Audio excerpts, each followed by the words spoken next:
নমস্কার বন্ধুরা।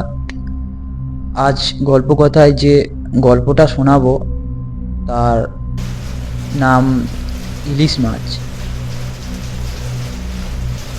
শম্ভু ঝুমঘর বাস স্ট্যান্ডে দাঁড়িয়ে, সে যাবে তার বোনের বাড়ি। দুপুরে ফোন এসেছে, তার বোনের শরীরটা খুব খারাপ।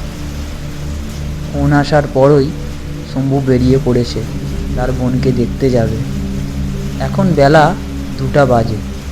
বোনের বাড়ি বোনপুর, বাসে করে যেতে ঘন্টা 2 লাগবে। শম্ভু বয়স্ক লোক, বয়স সবে ওই 60 পেরিয়েছে। সে বোনের জন্য বাজার থেকে কিছু ফল, একটা ইলিশ মাছ আর আখের গুড় নিয়েছে। বর্ষার সময় হালকা হালকা বৃষ্টি পড়ছে। শম্ভু ছাতা মাথায় বাস স্ট্যান্ডে দাঁড়িয়ে, বাস এলে বাসে উঠবে। খানিকক্ষণ পর বাস এলো, শম্ভু বাসে উঠল।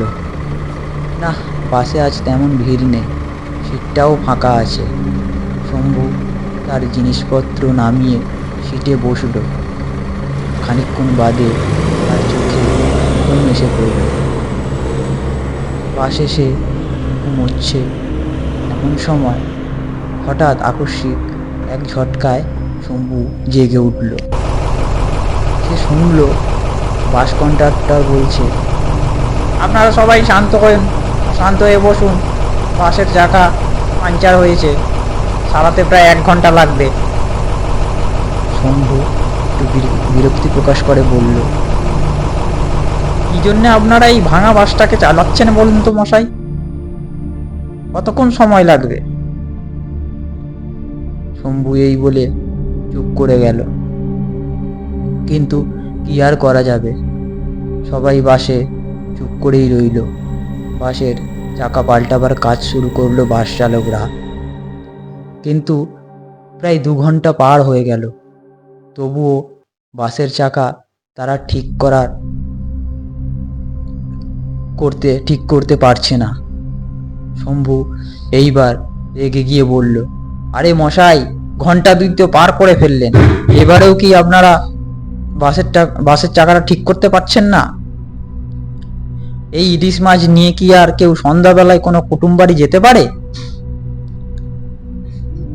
বাস মেরামতকারীরা এই কথা শুনে বিরক্তি হয়ে বলল, আরে মশাই, দেখতেন তো পাচ্ছেন, এত বৃষ্টির মাঝে বাস সারাতে হিমশিম খাচ্ছি, তারপর আপনি ফালতু কথা বললেই যাচ্ছেন। যান না, যদি বিরক্তি লাগে বাসে বসে থাকতে, তাহলে বাস থেকে নেমে পায়ে হেঁটে যান যেখানে যাচ্ছেন। শম্ভু তার আর কিছু বলল না, সে চুপ করে রইল। যাই হোক, খানিকক্ষণ বাদে বাস ঠিক করা হলো, বাস আবার ছাড়ল। শম্ভু যেন একটু স্বস্তির নিঃশ্বাস ফেলল। অবশেষে বাসটা প্রায় 1.5 ঘন্টা বাদে বোনপুরে এসে পৌঁছালো। কিন্তু এতক্ষণে প্রায় সন্ধ্যা হয়েছে, ঘড়িতে 6টা 50। শম্ভু গাড়ি থেকে নেমে ভাবল, সন্ধ্যা তো হয়েই গেছে, এখনো প্রায় 20 মিনিট পায়ে হেঁটে তার বোনের বাড়ি পৌঁছাতে হবে। তবে বৃষ্টি প্রায় থেমেই গেছে। শম্ভু ভাবল, বোনের ছেলেকে একটু ফোন করে ডেকে নিই। সন্ধ্যা হয়েছে, হাতে ইলিশ মাছ, কাঁধে ব্যাগ, ভার লাগছে শম্ভুর। শম্ভু চাঁদুকে তাই ফোন করল। শম্ভু ফোনে বলল, আরে চাঁদু, একটু এগিয়ে আয় না, সঙ্গে অনেক জিনিস আছে, নিয়ে যেতে পারছি না। সন্ধ্যাও হয়েছে, চোখে একটু আবছা দেখি, তাই একটু আয় না। চাঁদু বলল, হ্যাঁ, তুমি পারলে আস্তে আস্তে এসো, আর আমি আমাদের পোষ্য কুকুর ভুলোকে নিয়ে তোমাকে এগিয়ে আনতে যাচ্ছি। এই বলে চাঁদু ফোনটা কেটে দিল। শম্ভু এই বাদলের দিনে নিঃসঙ্গ স্তব্ধ জায়গায় একা দাঁড়িয়ে না থেকে হাঁটা শুরু করলো। গা ছমছম করা সেই নিঃশব্দ গ্রামের রাস্তায় শম্ভু হাঁটতে লাগলো। তার হাতে ইলিশ মাছ, বগলে ছাতা আর এক হাতে ব্যাগ। হাঁটতে হাঁটতে শম্ভু হঠাৎ যেন দেখতে পেল সামনে লম্বা হয়ে শুয়ে, তার পথ আটকে একটা লম্বা সাদা কাপড়, ঠিক যেন কেউ শুয়ে আছে। শম্ভুর শরীরটা ঝাঁকিয়ে উঠল। সে ভাবল, সামনে তো এগোনো যাবে না, কিছু একটা জিনিস শুয়ে আছে। কিন্তু শম্ভু মনকে শক্ত করে সামনে এগোতে লাগলো। কিন্তু আশ্চর্য ব্যাপার, সামনে যেতেই সেই সাদা কাপড় কোথায় যেন মিলিয়ে গেল। শম্ভু দাঁতে দাঁত চিপে এগোতে থাকলো। কিন্তু খানিকক্ষণ যাবার পর শম্ভু অনুভব করলো কেউ যেন তার পায়ে পা মিলিয়ে পেছন থেকে গুটি গুটি পায়ে হেঁটে আসছে। শম্ভু থমকে দাঁড়ালো। আশ্চর্য, পায়ের শব্দটাও তো মিলিয়ে গেল শম্ভু দাঁড়াবার সাথে সাথে।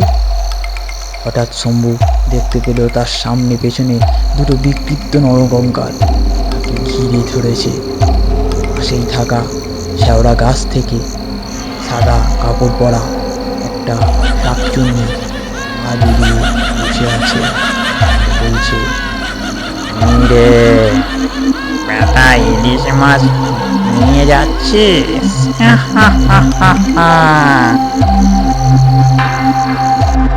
এইদিকে শম্ভু দেখল তার হাত থেকে কঙ্কাল দুটো মাছ কেড়ে নিয়েছে।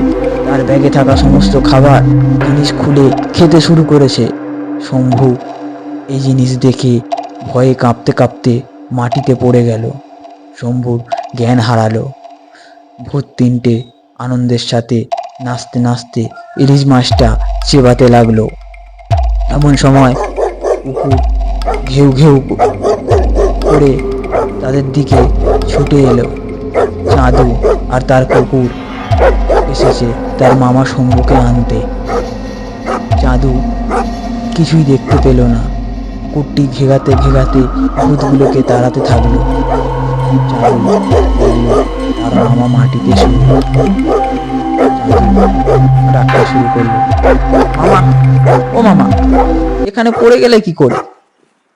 চাঁদুর ডাকে শম্ভুর হালকা চোখ খুলল। তারপর চাঁদুর কাঁধে ভর দিয়ে আস্তে আস্তে সে এগোতে থাকলো তার বোনের দিকে।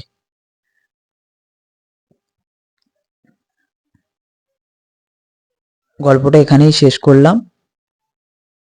ভালো লাগলে একটা ফলো করে দিয়ে যাবেন। নমস্কার।